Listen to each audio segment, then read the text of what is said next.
जो आज जो 2 कहानियाँ हम सुनने वाले हैं, वो अभी तक मैंने कहीं भी परफ़ॉर्म नहीं की है, सीधा अपनी डायरी से मैं आप तक लेके आ रहा हूँ। पहली कहानी है द डेथ वे, मौत का रास्ता। ये है क्राइम स्टोरी और दूसरा है हॉरर कहानी। मैं पहली कहानी की शुरुआत करता हूँ बिना वक़्त गँवाए। ये कहानी है सोवियत संघ की। साल है 1943।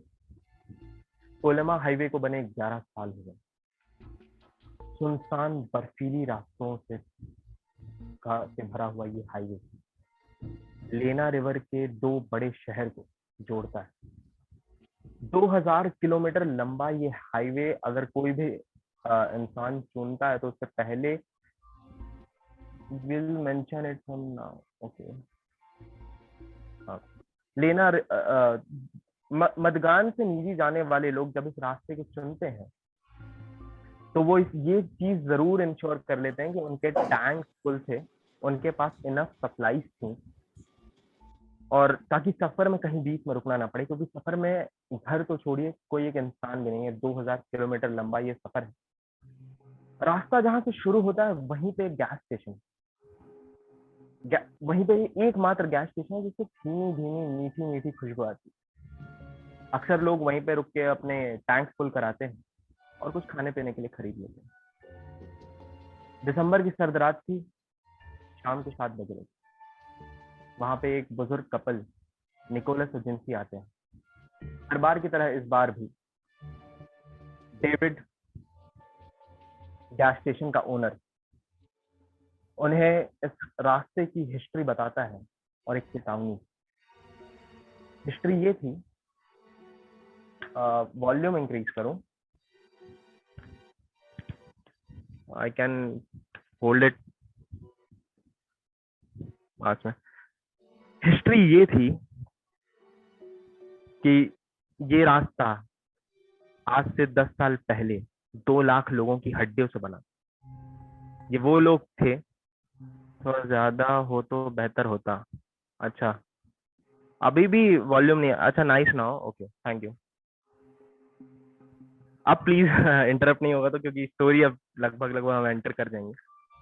हिस्ट्री ये थी इस रास्ते की कि ये 2 लाख लोगों की हड्डियों से बना हुआ था। ये वो हड्डियां थी, वो उन लोगों की हड्डियां थी जिन्होंने सोवियत संघ के खिलाफ आवाज उठाई थी। भले वो डॉक्टर थे, इंजीनियर्स थे, प्रोफेसर थे, इन सभी लोगों को इस वीराने में जबरदस्ती रास्ता बनाने के काम में लगाया गया। खाना, पैसे तो दूर की बात है, इन्हें खाना तक नहीं दिया गया। जब ये लोग तड़प के वहीं मर गए तो इन्हीं की हड्डियों से वो रास्ता बनाया गया। नाम था कोलिमा हाईवे। इवान सबको, डेविड सबको ये कहानी सुनाता था और एक चेतावनी भी देता था कि रास्ते में अगर आपको लगे कि कुछ भी अनयूजुअल है, या रास्ते में आपको कुछ ऐसा फील हो कि आपकी गाड़ी को कोई खींच रहा है, या आपको ऐसा लगे कि आपकी गाड़ी रुक गई है, प्लीज रास्ते में गाड़ी मत रोकिएगा। अगर ये घर, दिन का भी समय हो, अगर आपको कोई घर नजर आ जाए तो प्लीज मत रुकिएगा, क्योंकि इस 2000 किलोमीटर लंबे रास्ते में कोई भी घर नहीं है। उसकी चेतावनी को सीरियसली लेते हुए निकोलस और जिंसी अपने रास्ते में आगे बढ़ जाते हैं। 10-12 किलोमीटर का फासला उन्होंने तय किया ही होता है कि उन्हें हड्डियों के टूटने की आवाज आती है।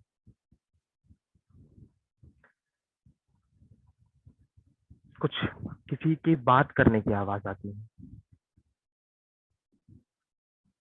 धीरे धीरे उनकी गाड़ी का तापमान बढ़ने लग जाता है और अचानक से एक तरंग दौड़ती है, मानो झटका लगा हो, मानो करंट लगा हो, उनकी गाड़ी रुक जाती है। महीनों तक, जब हफ्तों तक जब उनकी कोई खबर नहीं आती तो चिंतित परिजन पुलिस को इत्तला करते हैं। पुलिस वहां सर्च ऑपरेशन चलाती है तो पता चलता है कि वहां पे सिर्फ एक कार खड़ी थी, ना कोई इंसान था, ना कोई लाश थी। महीनों तक सर्च ऑपरेशन चलता है, कुछ नहीं मिलता। डेविड से भी कई दफा पुलिस वाले पूछताछ करते हैं, लेकिन कुछ भी फ्रूटफुल नहीं निकल के आता। बहुत ढूंढने के बाद ये सिलसिला यूं ही चलता जाता है। हर 10 दिन में एक ऐसी खबर आती कि लोग गायब हो रहे हैं और किसी को कोई सुराग नहीं, कोई सबूत नहीं।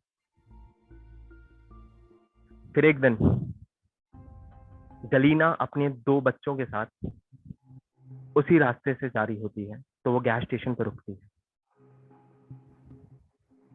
गलीना ने उस रास्ते की सारी खबर पढ़ रखी थी, तो सुरक्षा के लिए उसने अपने साथ एक रिवॉल्वर रखा था।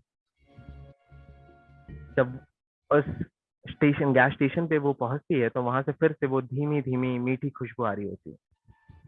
छोटे बच्चे उससे बहुत फैसिनेट होते हैं। अपने टैंक्स फुल कराने के बाद वो डेविड से बातों में लग जाती है। डेविड फिर से उस सड़क की इतिहास उसे बताता है और चेतावनी भी देता है। बच्चों के बहुत जिद करने के बाद गलीना उन्हें चॉकलेट कैंडीज की पैकेट दिलाती है और गलीना डेविड को ये भी बोलती है कि आप डरिए मत, मैंने सुरक्षा के पूरे इंतजाम कर रखे हैं। फिर से गलीना जैसे ही रास्ते में आगे बढ़ती है, 10-12 किलोमीटर बाद वही घटना शुरू हो जाती है। हड्डियों के टूटने की आवाज आती है, किसी के चीखने की आवाज आती है, गाड़ी का तापमान बढ़ता है और अचानक से एक तरंग दौड़ती है, करंट सी, और गाड़ी रुक जाता है। घंटों बाद जब गलीना को होश आता है, तो वो देखती है कि उसके सर से खून आ रहा है और पास में एक रॉड पड़ा हुआ है और बच्चे गायब। वो गाड़ी बहुत बार चालू करने की कोशिश करती है, वो चालू नहीं होता, गाड़ी खराब हो गई थी। वो दौड़ते हुए पीछे गैस स्टेशन तक जाती है मदद के लिए। डेविड से हाथ जोड़कर मदद मांगती है, बोलती है प्लीज मेरी मदद करिए, मेरे बच्चे खो गए, मेरे बच्चों को कोई ले गया है। गलीना पुलिस को फोन कर ही रही होती है, उसे नजर आता है कि उसका बच्चा जो वो चॉकलेट की कैंडी खा रहा था, उसका आधा खाया हुआ पैकेट वहीं पे रखा हुआ है। गलीना की सबकी सुई तुरंत घूमती है, वो फोन रखती है, कैंडी को धीरे से पॉकेट में रखती है और गैस स्टेशन के बाहर आ जाती है।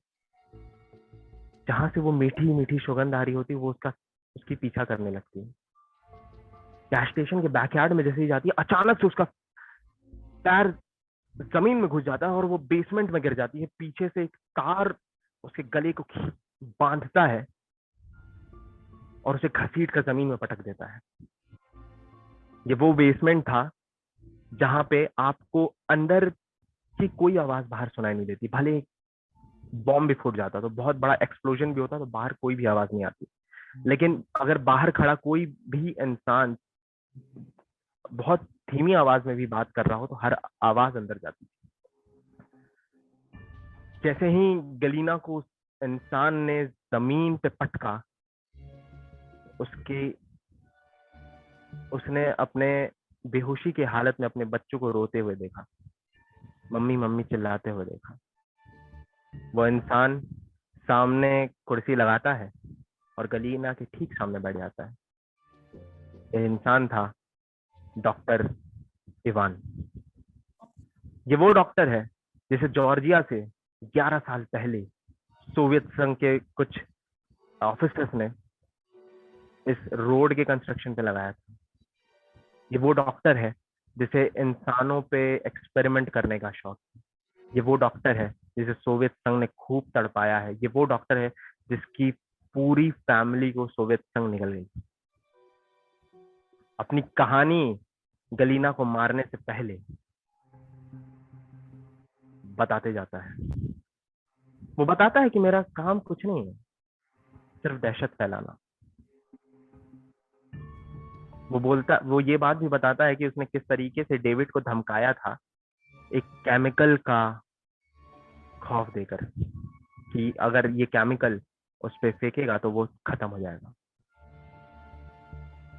हर बार जैसे ही कोई इंसान डेविड के गैस स्टोर पे आता, तो डेविड उन्हें बातों में उलझा लेता। मौका देखते ही इवान धीरे से उन कार की डिग्गी में घुस जाता। रिकॉर्डेड कुछ दूर चलने के बाद रिकॉर्डेड आवाजें प्ले करने लग जाता था, हड्डियों के टूटने की आवाज, लोगों की बात करने की आवाजें। धीरे धीरे